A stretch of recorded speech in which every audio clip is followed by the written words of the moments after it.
All right, my friends, welcome. It looks like we are live. Hello, hello, hello. I am joining you today to share something that's very close to my heart. I'm going to be talking a little bit more about my experience implementing the 4-day work week here in my business. I'm going to be sharing 5 learnings that I've had participating in a 4-day week implementation pilot. So, Blue Sky Philanthropy is part of a great pilot project being run by an organization called 4-Day Week Global. There are over 36 companies across the US and across Canada who are part of this pilot. All of us are implementing a trial of the 4-day work week for 6 months. So I'm super excited to share everything that we've learned, and I am very enthusiastic about the 4-day week, as you will see. So to get started, if we haven't met yet, I should introduce myself. My name's Emma. I'm the founder of Blue Sky Philanthropy, where we work with fundraisers and nonprofit leaders to help you raise more 5- and 6-figure gifts so you can have the impact that you dream of. All right, so with that, let's get started. And I want to ask you, if you're just joining us today, let me know where you're joining from. Drop a hello below. I love to hear from you. I always love these lives because it gives us a chance to interact. So I am open for all of your questions. Love to hear from you. If you're curious about anything that relates to the 4-day work week, I'd also love to hear from you if you have experience within your organization. I got a few great comments when I posted I was going to be going live to talk about this from nonprofits and businesses that have actually been implementing their own 4-day week. So would love to hear from you. So go ahead and weigh in. Let me know where you're joining from. Let me know if you have any questions. And I'm just seeing that we're maybe not live on LinkedIn. So let me see if I can sort this out here. All right. Okay. Technology. There we go. I think we are live now on LinkedIn as well. Apologies. There we go. Okay. Welcome for those joining on LinkedIn who are just coming in. Apologies for that. We had a little bit of a technical issue. So just to recap really quickly, I am joining you here today to talk about 5 things that I learned from our 4-day week pilot. So if you're just joining us on LinkedIn, I want to welcome you. This streaming technology sometimes. I want to welcome you. I would love to hear from you no matter where you're joining from. Go ahead and let me know where you're joining from below. And if you have any questions, while I'm sharing our learnings from the 4-day week, go ahead and drop them below. So just in case you missed it, I am one of 36 businesses and nonprofits that are taking part in a pilot project with 4-day week global. And we're all currently implementing a 6-month trial of the 4-day work week within our organization. So I'm joining you today to talk a little bit more about my learnings. I'd love to hear from you as well. So if you have questions, let us know. If you have any experience with the 4-day work week, let us know below as well. All right. So I wanted to actually start us off by sharing some words actually directly from a Blue Sky Philanthropy team member. So Shanna actually shared when she heard I was doing this 4-day week learning live, she shared a few notes on her experience of the 4-day week as an employee. So I wanted to start us off by sharing this because I thought it's a really great way to frame this discussion. And of course, for those of you who are implementing or thinking about implementing the 4-day week within your organization, you're probably quite curious and or concerned about the experience that employees have with the 4-day week. So I want to share Shanna's words in her own words that she shares her 4-day week thoughts. So Shanna says, I am actually more productive, not less, knowing that there's only 4 days in the week to get things done. I have learned to combat the lost day by prioritizing the most important tasks. And having that day off makes me feel even more motivated to manage my time and get everything done. In terms of a work-life balance, a 4-day work week just makes sense. So I love that. I think Shanna said it. even better than I can say it myself. And I wanted to share that just to frame our conversation, and share a little bit about the employee experience of the 4-day week. And I think for me, this touches on a couple of overarching themes within our learnings about the 4-day week. And that is, I think to be successful in implementing the 4-day week, we need to be open to change the very way we're working. And while that is not easy, the benefits of the 4-day work week are so, so worth it. All right. So with that, let me dive in. I want to also invite you to go ahead and drop any questions that you have below. And if you have any experiences with the 4-day week yourself, I would just love to hear from you. Okay. So my first point is that it's really important to minimize working reactively. Now, for a lot of us, we've bought into that myth that we must work reactively, especially if we're in fundraising or donor-facing roles.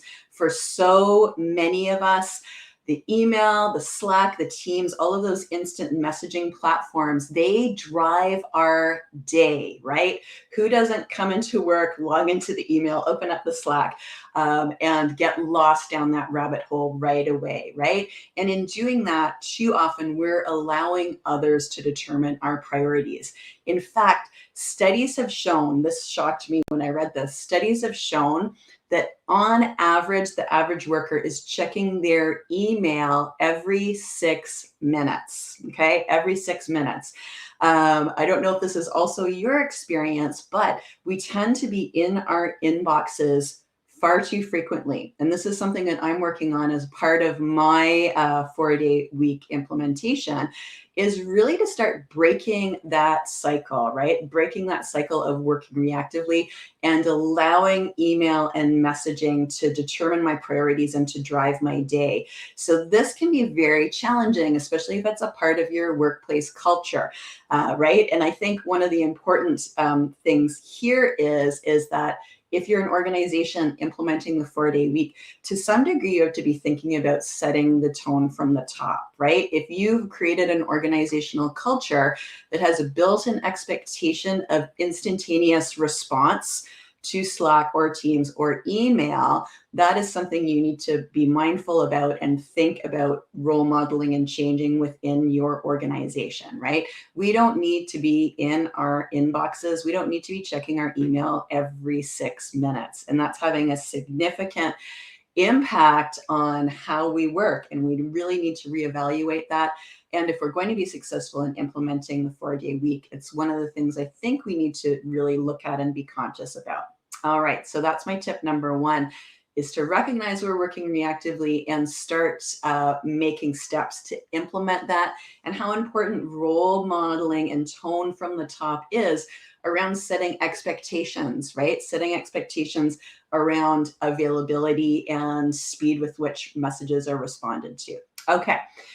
Number two, I wanted to talk a little bit about the power of using time blocking to proactively plan your week, right? So I think for all of us as a business, taking the time to plan and schedule our highest priorities, as you heard from Shanna, that's really is a keystone. That's such an important part of this process. For me and for our business, we plan and time block out our weeks in general.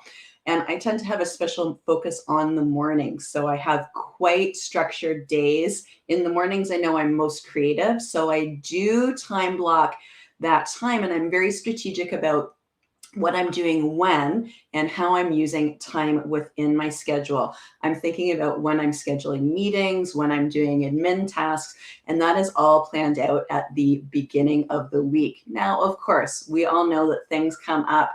I think when I talk about this, one of the main objections I hear is that people say, I just don't have control over my own schedule.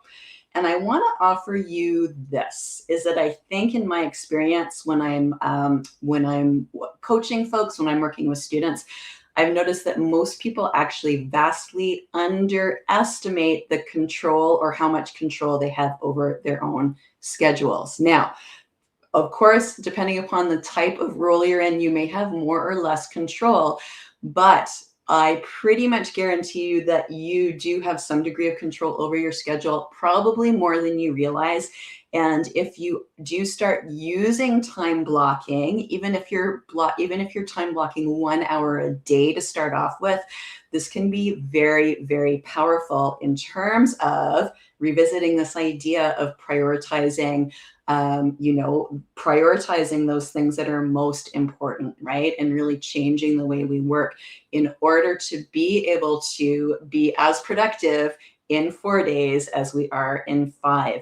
And the great news is, I think that there's a lot of room in terms of the way all of us work, in terms of the way we work reactively and don't necessarily proactively time block and plan that week. There tends to be a lot of room for improvement, right? In terms of the way all of us work. And I'll say that about us as well. Like, we have made so many changes to the way we work in order to accommodate the 4-day week.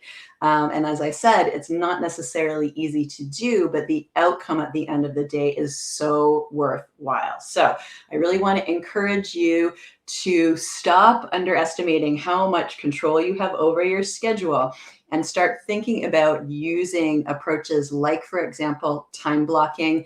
Even if you start with 1 hour a day, even if you start with less, to actually schedule in those highest priorities and keep that commitment to yourself makes such a difference in terms of enabling us to effectively implement the 4-day week.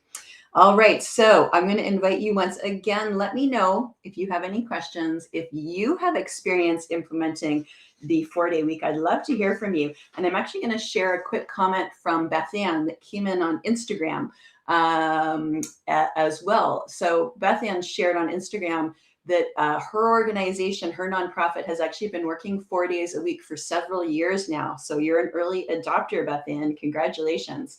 So this is a benefit for someone working full time. They're an after-school program. And what's really important to them is looking at ways to give teams and staff flexibility, right? So introducing the 4-day week has really been about flexibility. She shared it was a tough transition at the beginning, right? And I think that I can probably add my voice there to say changing the way you work is sometimes a tough transition. But once you start adapting to new ways of working, it can be so, so beneficial. And Beth Ann was sharing, this summer, I'm working 3 full days and 2 half days. And she says it feels so good to have that kind of flexibility in her workplace. So thank you, Beth Ann, for sharing. If you have experience as well with the 4-day week, I would love to hear from you because I think it's really important that we hear from folks who have implemented it successfully. And there are many nonprofits who have implemented this successfully. One of the largest I'm aware of is Greenpeace Canada, who moved to a 4-day work week fairly recently, I think within the last couple of years. And as quite a large nonprofit, they have done that successfully. And I've been saying I would love to get folks on here. So maybe I will plan for an upcoming live panel to bring on some nonprofits that have done this successfully, so you can hear directly from them, because I think there's a lot of learnings to be had. And I think it is definitely, it's definitely going to be the future of work. So getting ahead of that and, making sure that you are remaining competitive when it comes to attracting and retaining the best talent. This is something that's really important for us, especially in fundraising.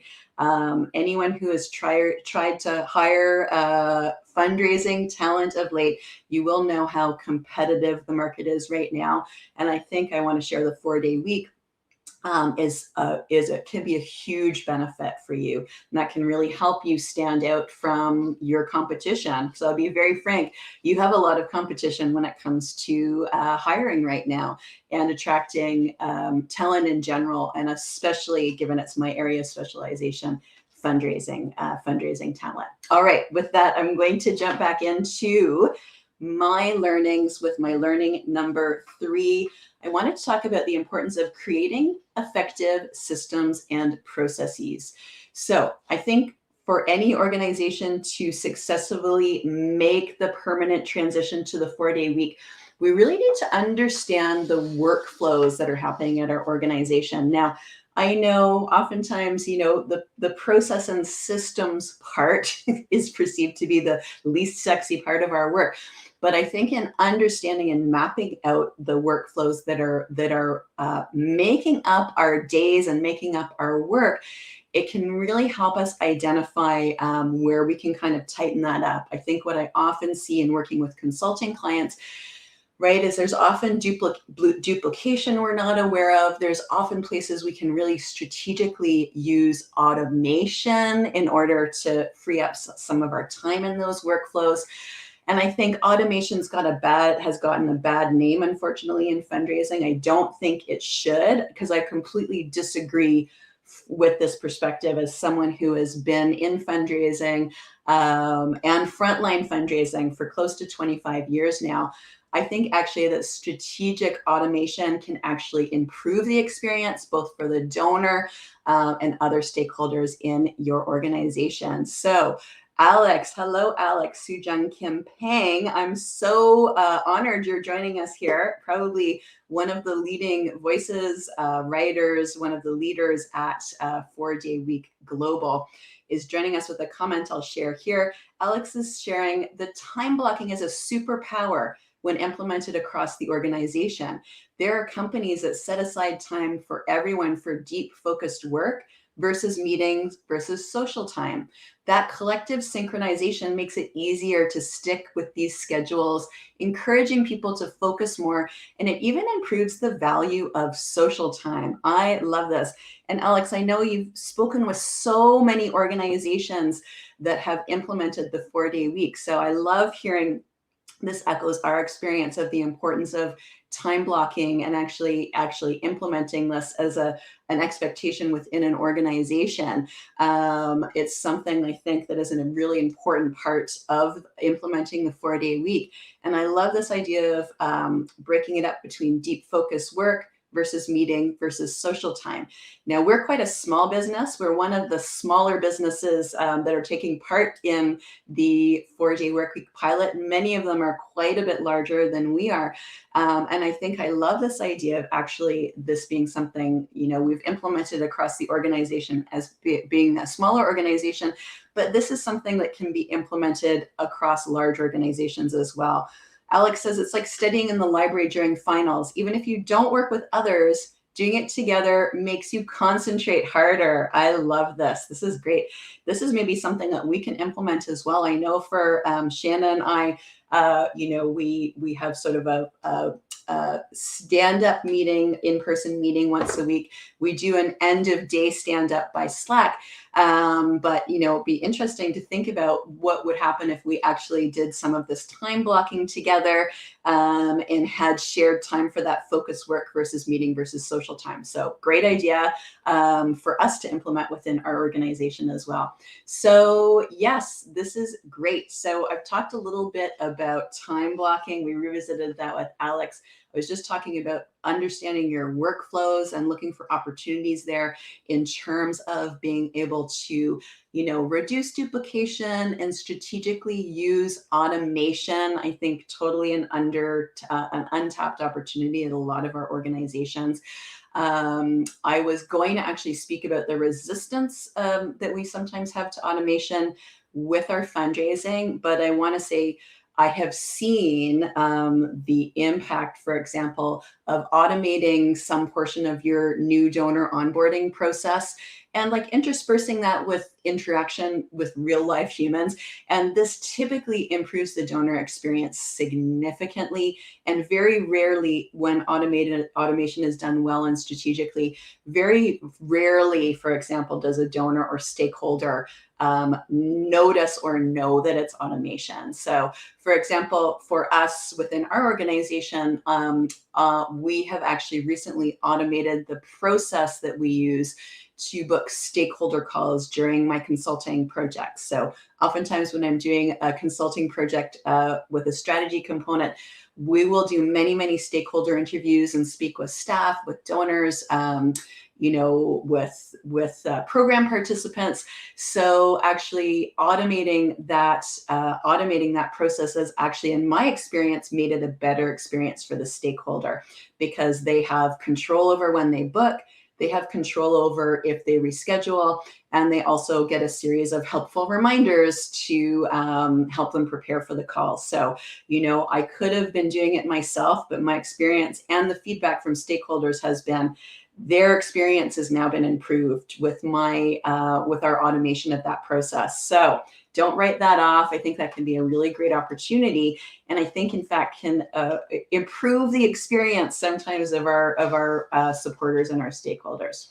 All right, so number 4, I wanted to talk about the importance of planning for your day off. Now, if you're working 4 days, you will have that 5th day off, whatever day you choose. We choose Friday. And it's something I have been describing throughout the trial. I've been describing myself as my own worst enemy when it comes to actually taking that 5th day off. So one of the things that I've learned through this trial is that it's very important to actually plan for that day off, right? So that has been one way that I have sort of resisted that temptation to be working on that day, to be going to my desk, to be checking my email. That urge is not to be overlooked or understated. It's a big part of the transition, I think, and it has been for most folks that I've spoken to.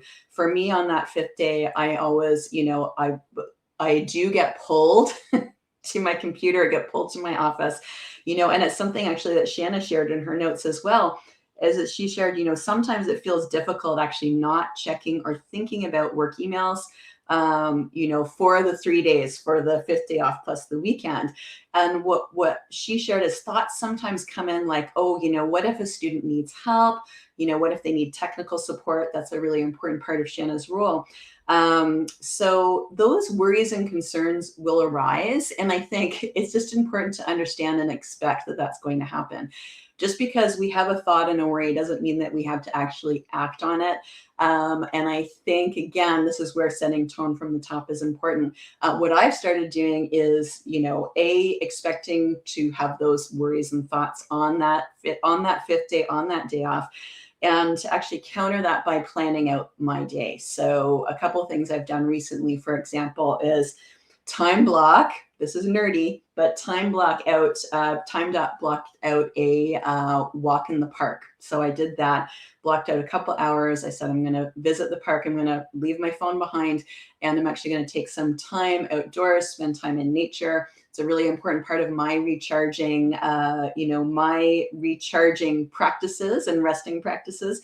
So I actually schedule that in, right? I schedule that in. And I just have to share, this is one of my favorite things about the notes that Shanna shared with me, because Shanna is great actually at using that 5th day. And she shared some of the personal things that she uses for her day off. In addition to things like appointments, in having the 4-day week and having the 5th day off, she was able, sorry, this just makes me smile so much.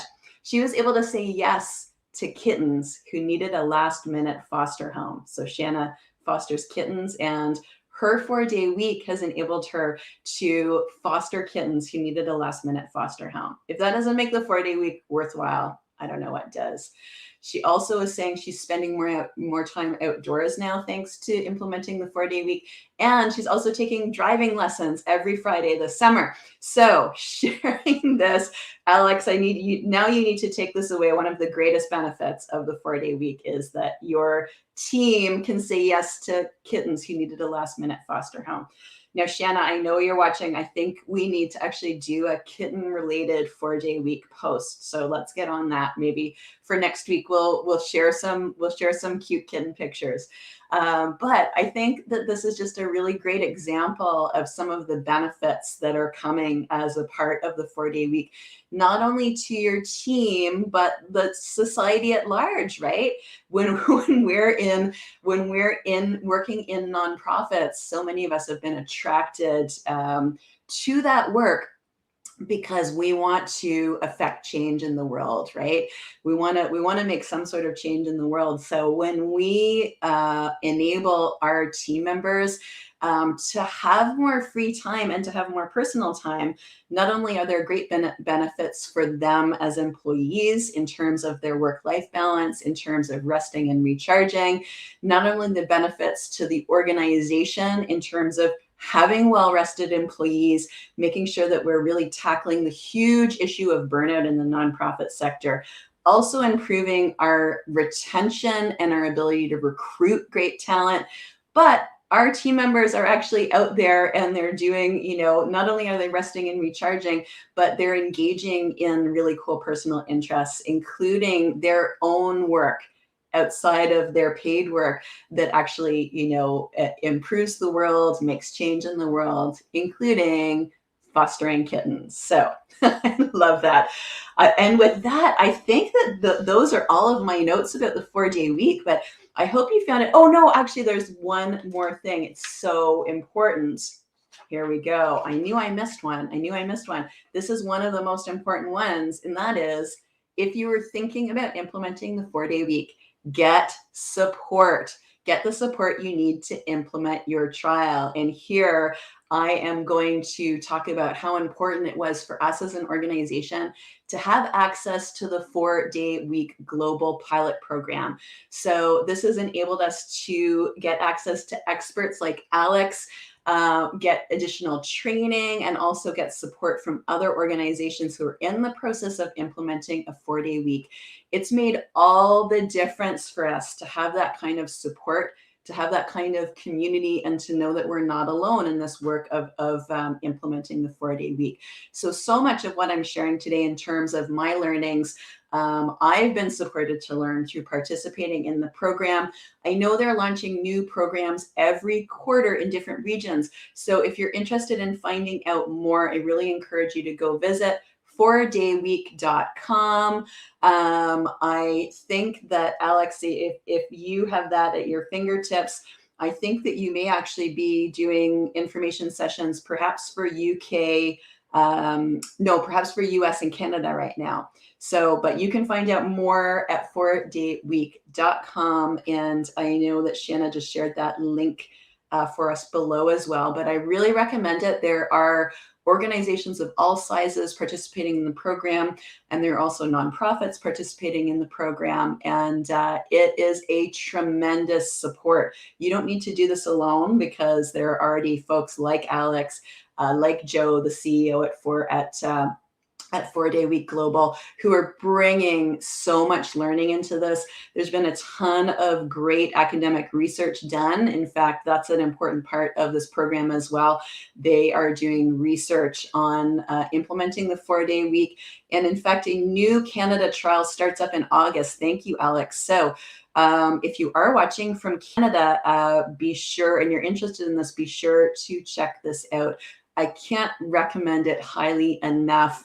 The wonderful resources and support that Alex and Joe and Charlotte and Andrew and the whole team at 4-Day Week Global have brought. And they also have some great resources on the website, including research and white papers and so on and so forth. So I really hope you will check that out if you're interested. And I want to thank everyone who will join us. I'll pause for a moment here and see if anyone has any final questions. Take a sip of my water. If you do have any questions, go ahead and drop those below. And I want to thank everyone for joining us. And thank you, Alex, for weighing in with your expertise. In fact, I first discovered the 4-Day Week Global Program through Alex, and through Alex's, many great books. So yes, so thank you, Alex. It's a small world for connecting us with this great program. With that, I'm going to go ahead and wrap up. And yes, yay. It's been so fun joining you here today. It's so fun sharing these learnings. And if you're just catching up on the replay, go ahead and drop your questions below as well. Use the hashtag replay, and I will come back and respond to any comments or questions that you have. And with that, I will wrap up and say thanks for joining us. And we'll see you again next time. All right. Bye, everybody.